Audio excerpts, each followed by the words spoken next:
Bonjour, aujourd'hui je vous montre une mandala flottante. Donc c'est une mouche qui vient du livre Fly for Bass and Panfish. Donc c'est une mouche qu'on utilise un hameçon 79 580 numéro 4 ou un numéro 2. C'est une assez grosse mouche. Et on utilise un fil 6-0 rouge. Donc sur cette mouche-là, je vais faire un protège herbe. Donc je vais utiliser un fil brun 25 livres test. Donc, on commence en gardant un espace pour la tête. C'est une tête de modeleur qui va être assez grosse. Et j'installe le fil sur la hampe de la mouche. On n'oublie pas, il faut arrêter entre la pointe et le hardillon. Donc, dans ma bobine, je vais aller me chercher un morceau d'avançon. 25 livres test, c'est assez résistant pour protéger de l'herbe. Donc, c'est bien important de le mettre sur le dessus. Et on fait des tours de fil jusqu'à l'arrière. Et là, je vais descendre, là, je vais dépasser largement là où on arrête normalement sur une mouche. Je vais aller jusqu'à environ la moitié du gap de l'hameçon.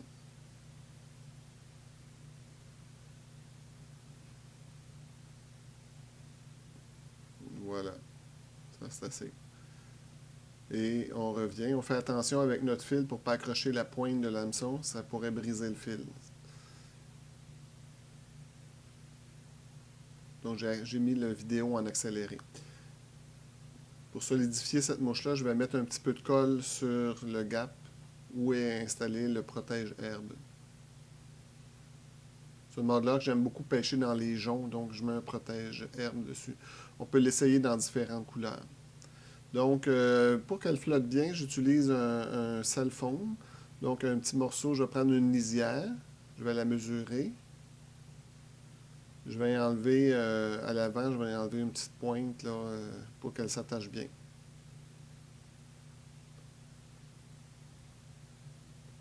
Donc, ça a besoin d'être vraiment en mesure, d'être la longueur du corps. Et on va l'attacher sans mettre du fil trop. On veut quand même que le styromousse ou la mousse là, soit assez flottante. Si on la serre trop, sa propriété de flottaison disparaît. Et on va faire un nœud avec le finisseur de nœud.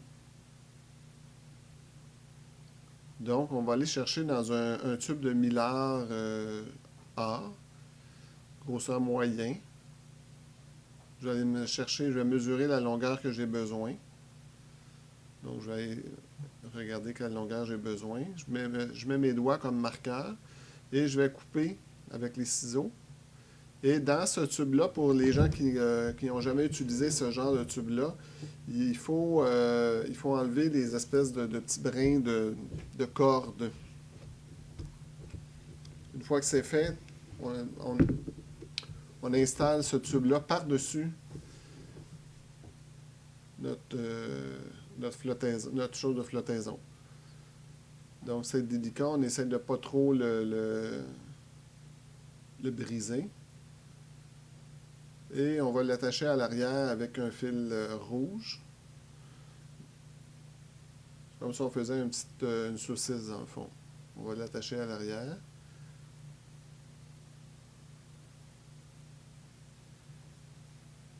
Et encore une fois, on va descendre le fil rouge sur le gap de l'hameçon.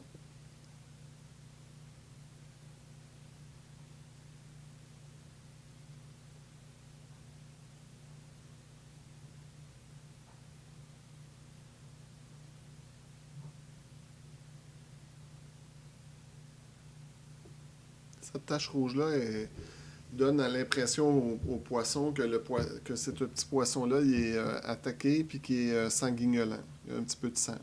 Donc là, avec le finisseur de nœud, j'ai un petit peu de difficulté parce que l'hameçon est assez long. Ça me prendrait un finisseur de nœud avec un petit un peu plus de longueur, là. Donc, normalement, le nœud est supposé d'être à l'arrière, là. Je vois que je ne l'avais pas remarqué au montage. Je vois que mon fil rouge il est il est trop à l'avant, là, mais disons que normalement, ça devrait pas être comme ça, mais ça va être une bonne mouche quand même.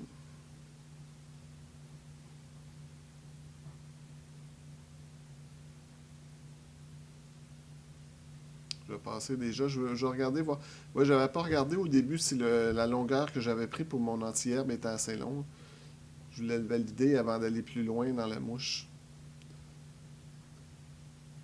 Donc, on fait la même chose à l'avant. On va attacher notre tube de mylar. On va y arriver. Voilà.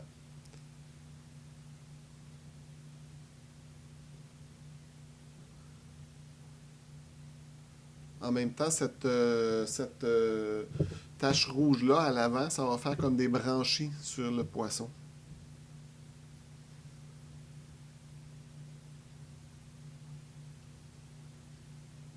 On va débuter l'aile. Alors, on commence avec quelques brins de flèche à bout rouge. Donc, 4 ou 5 brins, c'est suffisant. Et on va les couper à la longueur un peu plus long que le quart de l'hameçon.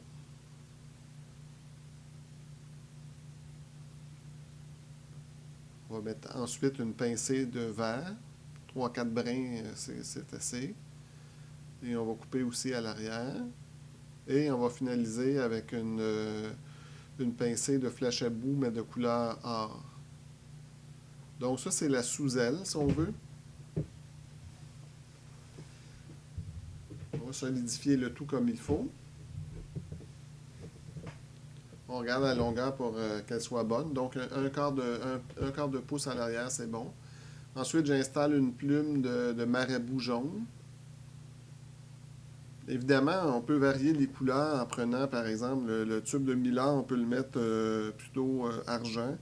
On peut mettre le dessus blanc. On peut faire différentes couleurs avec la tête rouge. C'est très, très bon pour le brochet.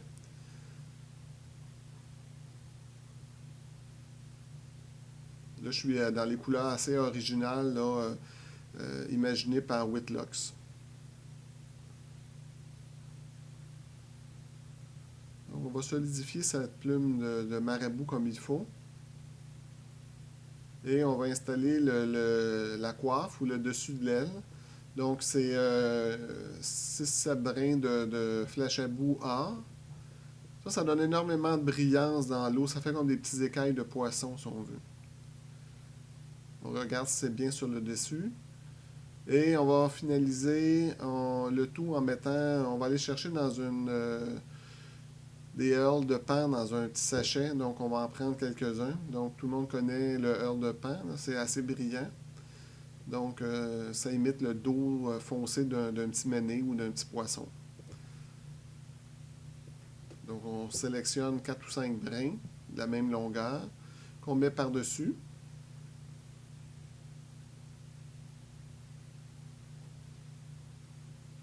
Voilà. Et je vais attacher solidement.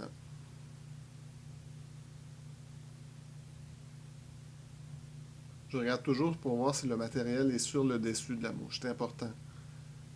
On ne veut pas que la mouche tournoie trop dans l'eau. C'est sûr que cette modeleur-là, avec le foam au début, c'est une mouche qui flotte quand même très, très, très bien.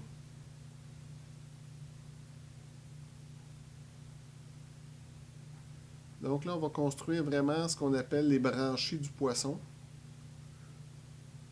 Et on va faire un nœud de finition. Étant donné qu'on on va débuter à faire la collerette, je change de fil. Je vais utiliser un fil nylon 210 denier. J'ai expliqué que quand on tourne beaucoup de poils de chevreuil, c'est un fil qui est très résistant et qui facilite beaucoup le travail au niveau du tournage de fils de chevreuil. Donc, je laisse la touche rouge. J'aurais même pu mettre une plume, enrouler une plume rouge pour donner encore plus de dimension au branchies, mais en le faisant comme ça, c'est suffisant. Donc, sur une peau de chevreuil de couleur olive, j'enlève une pincée. J'enlève le sous-poil. Là, je vous montre, là, on peut prendre une brosse à dents pour être sûr qu'il n'y a plus de sous-poil dans la pincée. Une fois que j'ai préparé la pincée, je vais l'égaliser avec l'égaliseur de nœuds en cognant sur un bureau ou sur la table. Une fois que j'ai la pincée égalisée, je mesure et je coupe l'excédent que je n'aurai pas besoin. et je viens installer cette pincée-là en avant des branchies. Donc, je fais un tour ou deux et je relâche. Ma pincée va faire le tour. Là, je vais ajouter une pincée sur le dessus. Là, je la tiens en place parce que je ne veux pas que ça tourne. Et je vais écraser cette pincée-là parce que je veux finaliser la collerette avec une pincée de poil de chevreuil noir. Pas évident, ça paraît pas tellement le noir, là. Je prends une pincée, la même chose, je la nettoie toujours. Je coupe l'excédent et je vais l'installer sur le dessus. Je vais vous montrer, là. Je vais la placer. Il ne faut pas qu'elle soit plus longue, alors comme ça sur le dessus. Et je vais tirer sur le poil, sur le fil, et le poil va remonter. Le fil de nylon, c'est bien pour ça, on peut tirer quand même assez fort. C'est important aussi de placer, de repasser aussi le fil plusieurs fois dans le poil. Et ensuite, on va aller à l'avant de cette première pincée-là. Et on va répéter l'opération, mais je vais mettre seulement du poil de chevreuil olive pour les prochaines opérations. Donc, c'est important avec les doigts de repousser les poils à l'arrière, puis de s'aider. Je prends, moi comme outil, je prends un crayon Bic, j'ai enlevé l'encre. Bon, alors je regarde toujours pour voir s'il n'y a pas de... Je prends ma deuxième pincée. Toujours une pincée que j'ai nettoyée le sous-poil. Je fais plusieurs tours de fil. Et je vais repousser encore une fois les poils vers l'arrière.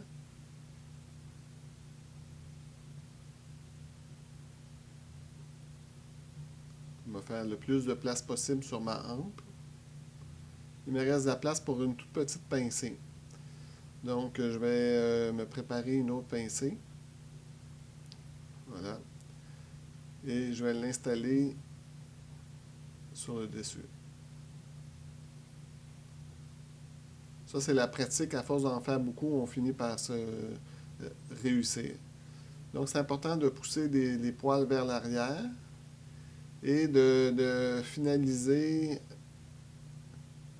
un beau nœud, si possible avec le moins de poils possible. C'est pas évident. On va faire le nœud de finition. La tête va être finalisée avec un fil rouge pour donner un peu de punch dans l'eau. Un peu comme le gap de l'hameçon a du fil rouge, la tête va être terminée avec un fil rouge. Donc là, j'ai emprisonné des poils sans trop le vouloir. Là, je vais les couper. Normalement, ma dernière pincée aurait pu être un petit peu plus petite. Là. Il me manque un petit peu d'espace.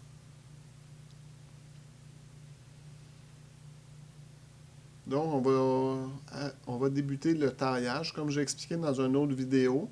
Moi, le poil de chevreuil, ma technique, mais ça, c'est ma technique à moi. Chacun est libre de faire ce qu'il veut. Je la fais avec un petit ciseau. Et j'y vais graduellement et je taille au fur et à mesure les pincées de poils. Donc, je nettoie les poils en prenant je fais bien attention de garder les pointes de la collerette. Je ne veux pas couper la collerette. Par contre, les poils, eux, je veux les couper. Donc, en tenant la collerette, on peut voir comme il faut les poils qui nous restent à couper. Donc, c'est un travail, là j'ai mis une vidéo un petit peu en accéléré, c'est un travail qui demande un peu de temps. On n'est pas pressé, on fait ça tranquillement.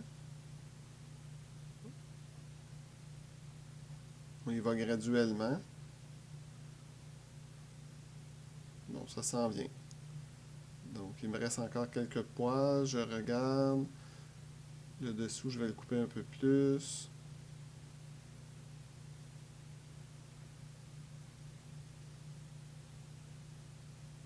Des fois, je donne des petits coups avec mon ciseau sur la mouche, ça fait tomber les poils qu'on n'a plus besoin. Bon, c'est pas mal. Des petites retouches.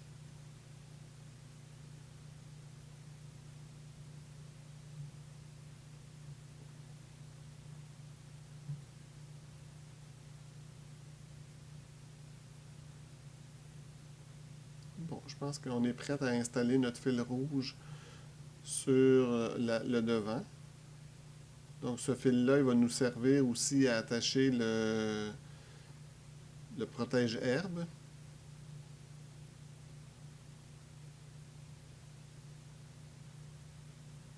Je regarde, je mesure. Une fois que le protège-herbe est à sa place, je vais faire quelques tours de fil et je vais m'assurer que le fil est assez long, juste pour que s'il touche une herbe, ouais, c'est parfait. Alors je vais couper l'excédent, je vais finir ma tête comme ça. Il va me rester les yeux à installer sur la mouche.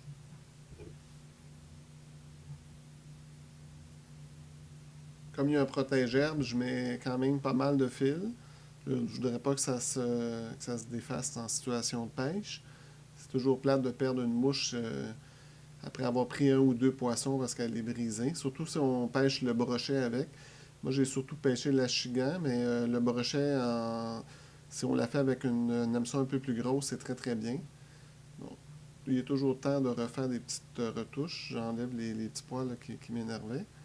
En même temps, je regarde pour installer mes yeux. Donc, les yeux, moi, je prends des yeux holographiques. On peut mettre aussi des yeux de poupée aussi. Euh, L'important, c'est de bien les coller. Donc, moi, j'utilise toujours de l'époxy. Donc, je prends un cure-dent dans chacun des tubes de l'époxy et je vais chercher, je mélange un petit peu. Je fais mon mélange et une fois que c'est bien mélangé, je vais installer cette époxy dans le poêle. Je vais en faire rentrer dans le poêle. Je ne veux pas que ça soit juste à la surface du poêle. Donc, j'en mets vraiment abondamment. Et je vais installer un de mes yeux sur ce côté-là de la mouche. Je commence toujours sur un des deux côtés. Habituellement, je commence par le côté extérieur à moi. Et je regarde s'il est bien la bonne hauteur. Bon, là, je l'ai déplacé. Je vais le replacer. Pour les gens qui se posent la question, même sans les yeux, cette mouche-là, elle est efficace. Elle est très, très bonne. Donc, comme si je vous disais tout à l'heure, si vous changez la plume de marabout pour une plume blanche, puis vous faites la tête avec du poil de chevreuil rouge, c'est très très très bon pour le brochet. À ce moment-là, je fais la tête noire. Donc, j'installe mon deuxième œil. C'est important d'appuyer pour que ça soit bien. Bon, je pense que ça me satisfait.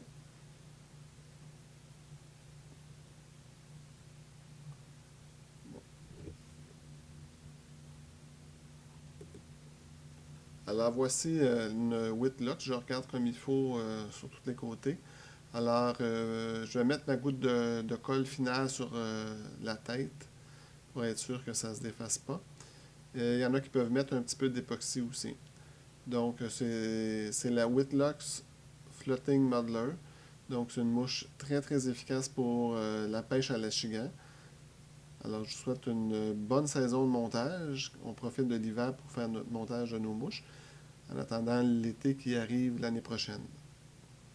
Alors bon visionnement et merci à tous.